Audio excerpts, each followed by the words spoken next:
सर्वांनी हात जोडा, आपले दोन्ही हात जोडा, डोळे बंद करा. आपण नमन म्हणायला सुरुवात करू. सगळ्यांनी जोडले. नमन माझे श्री सद्गुरुनाथा, कृपा करुणी मजनाथा, निवसती हो विठ्ठलथा, तत्काळ तुझ्या प्रसादे.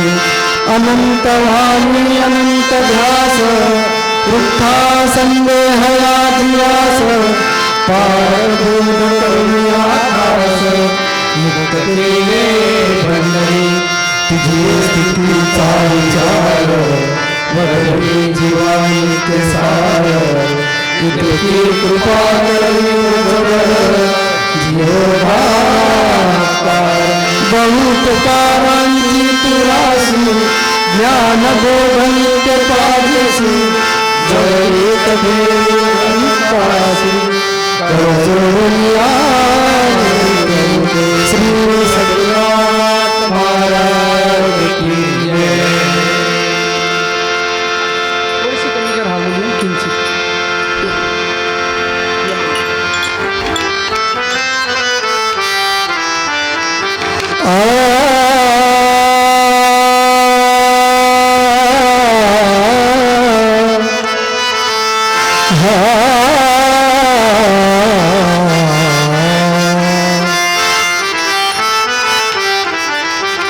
वैराग्याने सर्व इंद्रिय पडाले, वैराग्याने सर्व इंद्रिय पडाले, वैराग्याने सर्व इंद्रिय पडाले, वैराग्याने सर्व इंद्रिय पडाले, वैराग्याने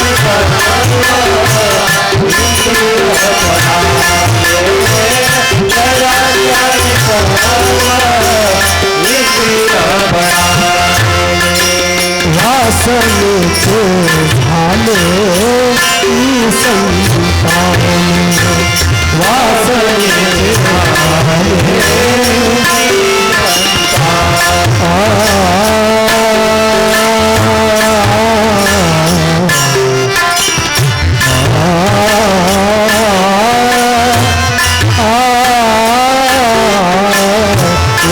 वासनेचे झाले मी संतान, वासनेचे झाले मी संतान, वासनेचे झाले मी संतान, वासनेचे झाले मी संतान, मी संतान. मोह ममते काढिले विराग, मोह ममते काढिले विराग, जीने अवघड मुळे आता,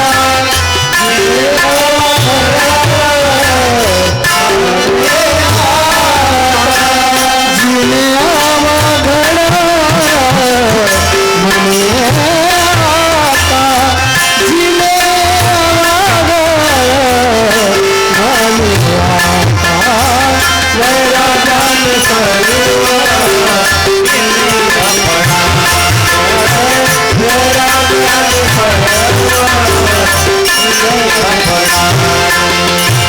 विकारांचे राज्य सपडिले, विकारांचे राज्य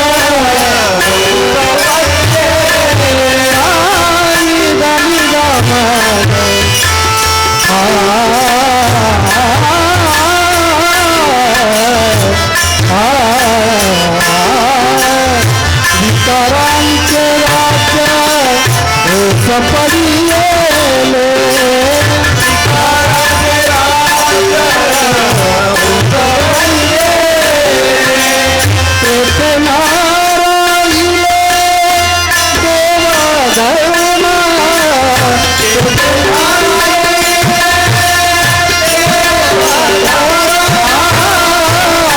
सपडिले,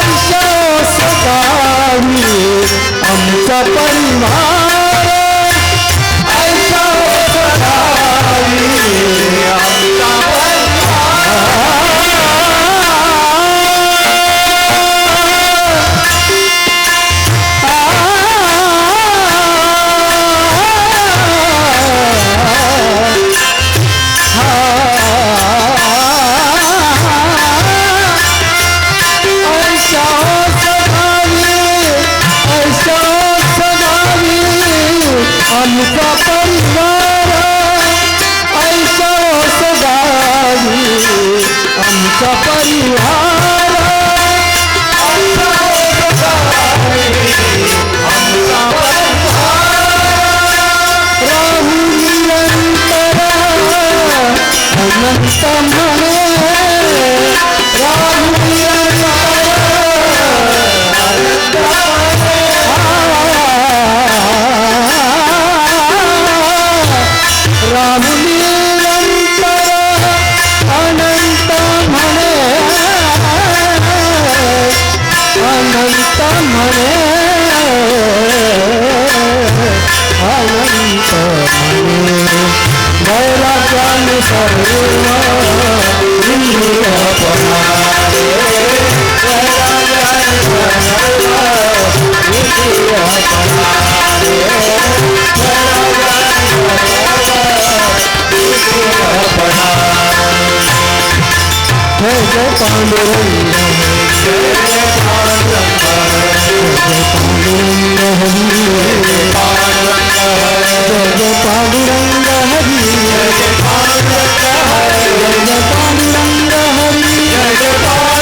परमपूज्य श्री सद्गुरू हनुमंत महाराज यांच्या चरणी नतमस्तक होऊन आणि आज बेला या गावी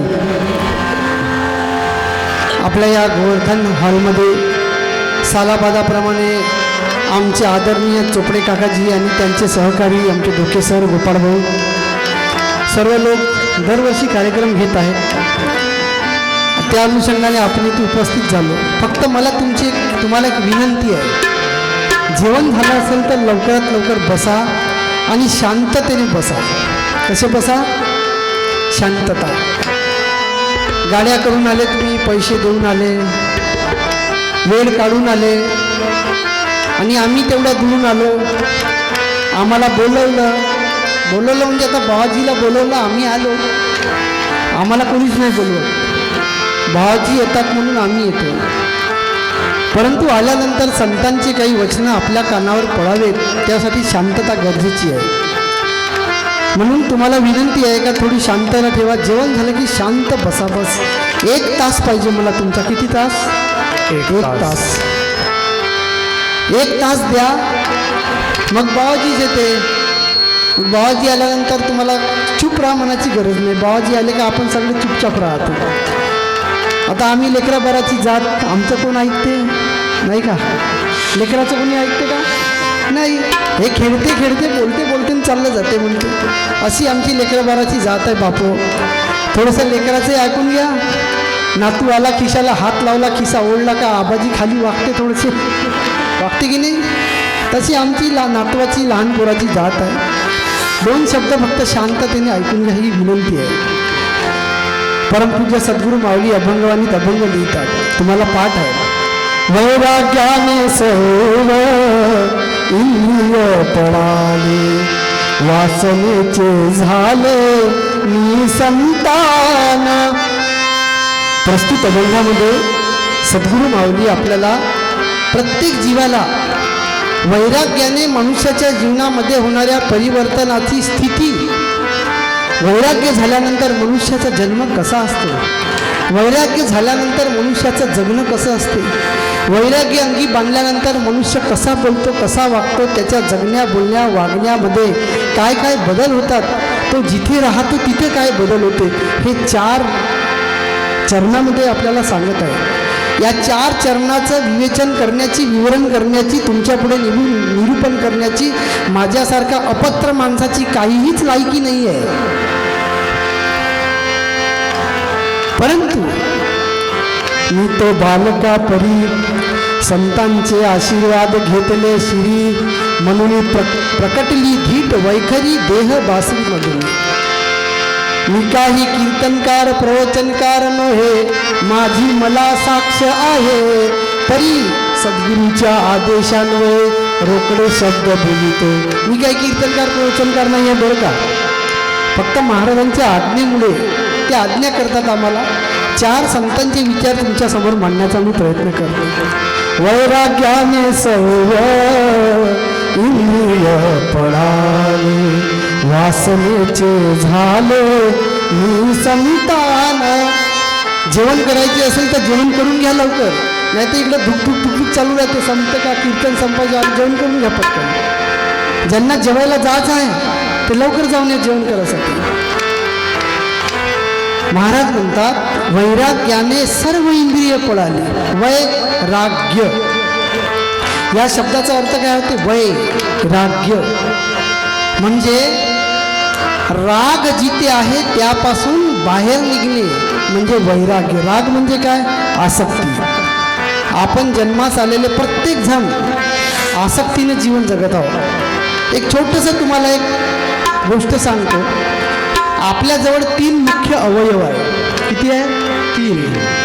पहिला अवयव आहे आपलं बुद्धी, ज्याला आपण काय म्हणतो?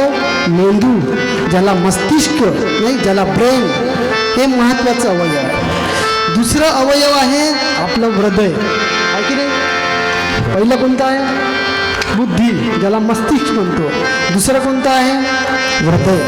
आणि तिसरं आहे 5 ज्ञानेंद्रिय आणि 5 कर्मेंद्रिय. असे हा 3 वस्तू आपल्या जवळ आहे, प्रत्येकाच्या जवळ आहे. आपलं मस्तिष्क म्हणजे आपली बुद्धी काय करते माहिती आहे का? आपली बुद्धी कुठली गोष्ट जाणते. काय करते? जाणते. जाणणं समजते ना? जाणणं म्हणजे ती गोष्ट अवगत करून घेणं. तुम्हा सर्वांना विनंती आहे, बाबाजी आलेले आहे, कोणी जाऊ नका तिकडे, त्यांना शांत बसू द्या. आयुष्य गेला हातपाय पुसता नमस्कार करता करता थोडं त्यांना शांत बसू द्या.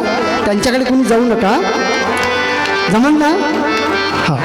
आल्यानंतर मग तर पाय आपले सांगतेही आहे, मग किती रगडाचं लागून घेऊ. आता बसू द्या शांत त्यांना थोडंसं. मी पण वाट पाहत होतो, मी पण जाऊ शकतो, पण नाही जात आहो. आवरून धरा. जास्त गुरुची माया चांगली नाही बरं का, ते नेऊन खड्ड्यात घालते. गुरु माया आवरण हे पंडित करू विचार. बापाची माया, मायेची माया, पोराची माया, सुनेची माया, सासूची माया, या मायापेक्षाही खतरनाक माया कोणती आहे? गुरुमाया. गुरुमाया, ज्यांना तुम्ही देव म्हणता त्या देवाची माया. हा मोठा डेंजर आहे, हा माणसाला मोक्षाकडे जाऊ देत नाही. आवरून धरा. आत्ता सरांनी सांगितलं आमच्या, आवरावे मन सदा गुरु ध्यानी, विषय चिंतनी गुंतू नका म्हणते त्याच्यात. पहिला आहे मस्तिष्क म्हणजे बुद्धी, दुसरी आहे हृदय आणि तिसरा आहे इंद्रिय. आपली बुद्धी अगोदर कुठली ज्ञान जाणते. जाणण्याची ताकद कोणाकडे आहे?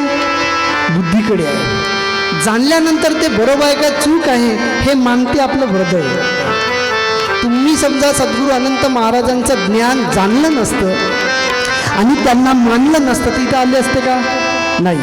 बुद्धीने जाणते, हृदयाने मानते आणि इंद्रियाने करते. ह्या 3 गोष्टी आहेत, जाणणे, मानणे आणि करणे. ह्या 3 प्रक्रिया आपल्या जीवनामध्ये सतत होत असते बापो, सतत. या प्रक्रियेतून मनुष्य जात असते कर्म करत असताना. आपल्या जीवनाचा अतिशय महत्त्वाचा अंग म्हणजे काय? कर्म. काय? कर्म. हे कर्म मनुष्याला 2 प्रकारचं करता येते. कोणतं? एक पापाचं आणि दुसरं पुण्याचं. आता आपण कीर्तनात आलेलो आहे, हे पुण्याचं कर्म आहे का पापाचं आहे? पुण्याचं कर्म आहे. इथून आपण घरी गेलो, आता सरांनी सांगितलं, मला सुद्धा सर 350 रुपयाचा पेट्रोल झाला, 150 रुपये वापस द्यायचे, तर मला 400 रुपये वापस दिले पेट्रोलवाल्या बाईने. 500ची नोट दिली, 350चा पेट्रोल टाकला. किती द्यायला पाहिजे होते? हा 150. किती परत केले? 400. तिने ते 400 मोजतच होती, मी पाहतच होतो. 400 रुपये 1 2 3 4 घ्या भाऊ म्हणे. म्हणलं का घ्या? 400. बाई पेट्रोल तर आकडा तर पाहिजे म्हणलं कितीचा आहे. अरे बाप्पा का म्हणे, लई वाचली म्हणे मी. बाई आकडा तर पाय म्हणलं. अरे 350चा पेट्रोल घेतला, 500ची नोट दिली, 150चा. तेव्हा तिथे मी जेव्हा 400 रुपये घेतले सर खिशात, हां ते तिने जे 150 रुपये आहे ना, ते 150 रुपये खिशात घेतले. थोड्या दूर गेल्यावर मला वाटलं का मूर्ख माणूस आहे. अरे 400 आले होते ना का? किती आले? 400 आले होते. फुकट येते का 400? तेव्हा माझ्यातला लोभ जागृत झाला. ज्यावेळेस माझ्या अंतःकरणातला लोभ जागृत झाला, त्यावेळेस माझ्या अंतःकरणात पापाचं कर्म तयार झालं का पुण्याचं तयार झालं? पापाचं कर्म तयार झालं. आणि जेव्हा मी तिला म्हटलं की आकडा पाय बरोबर, तेव्हा कोणतं कर्म होतं? पुण्याचं. 2 प्रकारचे कर्म आहे, पापाचं कर्म, पुण्याचं कर्म. काया रूपी इस खेत में मन ही किसानी कर रहा, पाप पुण्य दो बीज पडे, सत और असत से बढ़ रहा. पुण्य सत्याने वाढते आणि पाप असत्याने वाढते. सत्याने पुण्याची पेरणी होते आणि असत्याने पापाची पेरणी होते. मनुष्य कर्म करत असताना 2 प्रकारचं कर्म करतो, एक पापाचं कर्म आणि दुसरं पुण्याचं कर्म. नाही, संत लिहितात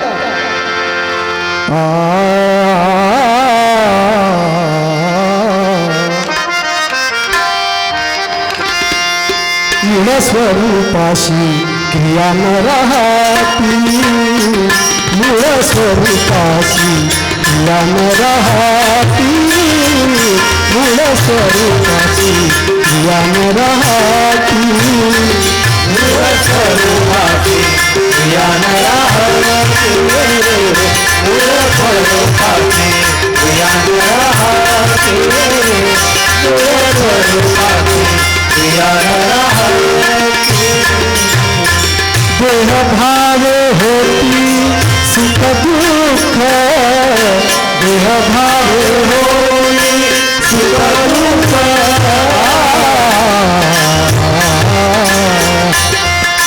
देह भावे होती सुख दुःख, कर्माचा उदय अंत्यचे पोटी, कर्माचा उदय कर्माचा उदय अंत्यचे पोटी, तेथे पुण्य गाठी कैसे होला, तेथे पुण्य गाठी कैसे होला,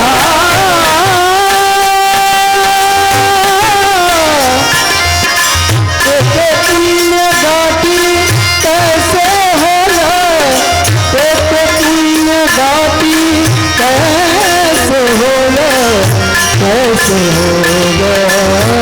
मूळ स्वरूपाशी क्रिया न राहती, मूळ स्वरूपाशी क्रिया न राहती, मूळ स्वरूपाशी क्रिया न राहती, मूळ स्वरूपाशी क्रिया न राहती. मला एक उत्तर द्या तुम्ही सगळे लोक, सगळे. रात्री आपण जेव्हा 10 वाजता झोपतो आणि पहाटे 5 वाजता उठतो, तेव्हा आपण जागृत असतो का झोपेत असतो? कसे असतो? रात्री जोरात सांगा. झोपेत असतो. झोपेमध्ये असताना कोणतं कर्म करतो आपण? झोपेत असताना आपल्याला घरी आलेल्या कुत्र्याला हाकलता येत नाही. झोपेत आल्यानंतर उंदीर जो ते गंजावर, त्याला हाकलता येत नाही, मांजरीला हाकलता येत नाही. झोप जेव्हा मनुष्याला असते तेव्हा मनुष्य कोणतं कर्म करत असते का कोणत्या कर्मात? मूळ स्वरूपाशी क्रिया न राहती. मनुष्य झोपत असताना कुठलेही कर्म करत नाही. त्यासारखंच हा जो जीव आहे, हा जीव निष्क्रिय आहे, क्रियाशील नाही आहे. कसा आहे? मूळ स्वरूप कसं आहे त्याचं? 2004 मध्ये आमच्या घरी बाबाजी आले, त्यांनी कीर्तन केलं होतं. कोणता अभंग घेतला होता? नाही, एक अभंग घेतला महाराजांनी, मुक्त होता पडी बळे झाला बद्ध आणि घेऊन या छंद माझे माझे माझे. काय म्हणतात मुक्ताबाई? मुक्त होता परी बळे झाला बद्ध. हा जीव जो आहे हा मुक्त होता. कसा होता? कसा होता समजत आहे का? काही डोक्यावरून चाललं? नीट लक्ष देऊन ऐका, कामाचा विषय आहे. आम्ही हसवणारे कीर्तनकार नाही आहोत. तिकडलं तिकडलं घरचे दारचे सुनाबिनाचं कवरी सांगत राहायचं तुम्हाला, असे वागा तसे वागा. त्याचं मूळ शोधायला लागलं, आपण असे का वागतो. याचं मूळ हे आहे, आपल्या मूळ स्वरूपामध्ये क्रिया नाही आहे, जीव क्रियाशील नाही आहे. आपण जेव्हा मनुष्य देहात आलो तेव्हा ह्या मनुष्य देहामधून क्रिया प्रकट झाली. त्याच्या अगोदर क्रिया आपण करू शकत नाही. मरताना कोणती क्रिया करतो? आईच्या पोटात असताना कोणती क्रिया करतो?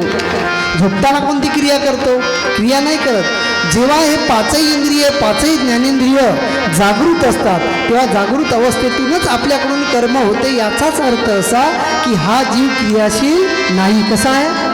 निष्क्रिय आहे. बाजीचा अभंग आहे, मूळ स्वरूपाशी क्रिया न राहती, देहभाव होती सुख दुःख. आपल्या जवळ देहभाव आहे. देहभाव, देहाचा भाव. कशाचा भाव? देहभाव. मी आहे, मी स्त्री आहे, मी पुरुष आहे, मी कुंडी आहे, मी तेली आहे, मी हिंदू आहे, मी ख्रिश्चन आहे, मी हा देहभाव आहे. हा देहभाव आपल्याकडून कर्म करून घेत आहे. कर्माचा उदय अंतेचे पोटी, ते पुण्य गाठी कैसे होय. कर्माचा उदयच अहंतेमुळे होते, असं नाही होत. आम्ही केलं म्हणजे अहंत आली. मी पुरुष आहे म्हणजे अहंत आली. या घराचा मालक, या घराचा चालक मी आहे म्हणजे अहंत आली. देह आला म्हणजे अहंत आलीच. मी कालभरपाई बोललो, आपला सर्वात जवळचा सोबती कोण असेल तर आपलं शरीर आहे. कोण आहे जवळचा सोबती? शरीर. याला आपण सोडूच शकत नाही. एका क्षणासाठी सुद्धा शरीराला सोडू शकत नाही. तुम्ही शरीराला सोडून राहू शकता का? जमत असेल तर पहा, शरीराला सोडून राहता येते का? कोणाला राहता आला का शरीराला सोडून? नाही, शरीराला सोडून राहता येत नाही. या शरीराचा आणि या जीवाचा अभिन्न असा संबंध आहे. पण कुठपर्यंत? जिथपर्यंत या शरीरामध्ये हा जीव आहे तोपर्यंत. देहभावे होती सुख दुःख. देहभावामुळं आपल्याला सुख दुःख आहे. नाहीतर या शरीराचा वापर करत असताना या जीवाने अहंता सोडून जर कर्म. मगाशीच प्रश्न विचारला, आमचे सुभाष भाऊ आहे ना इथे बसून, येरगुडे बसून आहे. त्यांनी मला प्रश्न विचारला एक, म्हणे भाऊ थोडंसं त्यांना बसू द्या. प्रश्न विचारला आमच्या भाऊंनी. भाऊ म्हणे या मनाला संपवता येते का? प्रश्न कसा विचारला? या मनाला संपवता येते का? मनाला संपवता येते का? मन समाप्त होऊ शकते का? काहून नाही होत? मन संपू शकते, पण मन संपवण्यासाठी लागणारी प्रक्रिया कठीण आहे. ती कठीण आमच्या राष्ट्रसंतांना जमली, गाडगे महाराजांना जमली, पांडुरंग महाराजांना जमली, सद्गुरुश्री अनंत महाराजांना जमली, सगळ्या लोकांना जमली. आपल्याला जमत नाही, कारण आपलं मन फसून आहे. कुठे फसून आहे? आसक्तीमध्ये.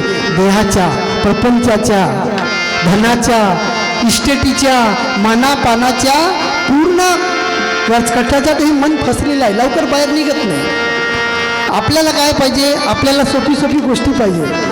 बाबाजीच्या पाया लागायचं, बाबाजीच्या पायावर डोकं ठेवायचं, बाबाजी मला सुखी ठेवा, माझी ओळख ठेवा, आमच्या घरी या, आमच्या घरी जेवण करा, आमच्या घरी नाश्ता करा, आमच्या घरी आराम करा.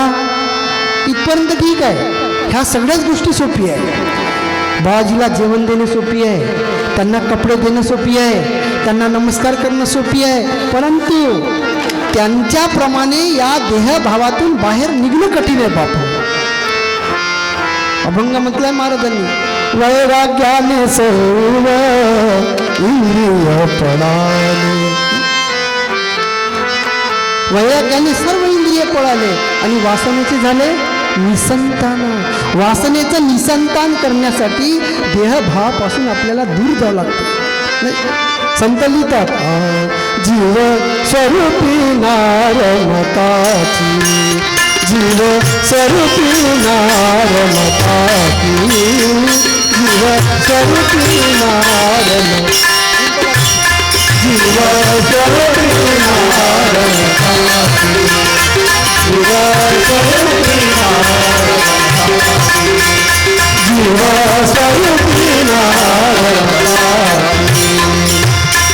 विषय सुखाचा भावुक प्रेमा विषय सुखाचा भावुक प्रेमा सुखाची तया मनताती सुखाची तया मनताती जीव स्वरूपी नारमताती जीव स्वरूपी नारमताती जीव स्वरूपी ओ अज्ञजनाची करुणी संगती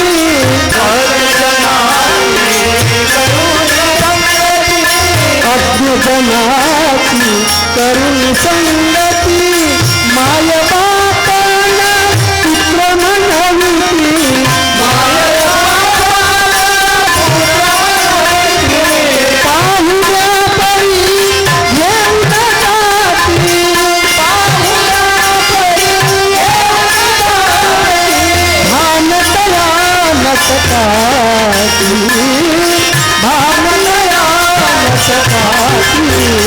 जीव स्वरूपी नारमताची जीव स्वरूपी नारमताची जीव स्वरूपी नारमताची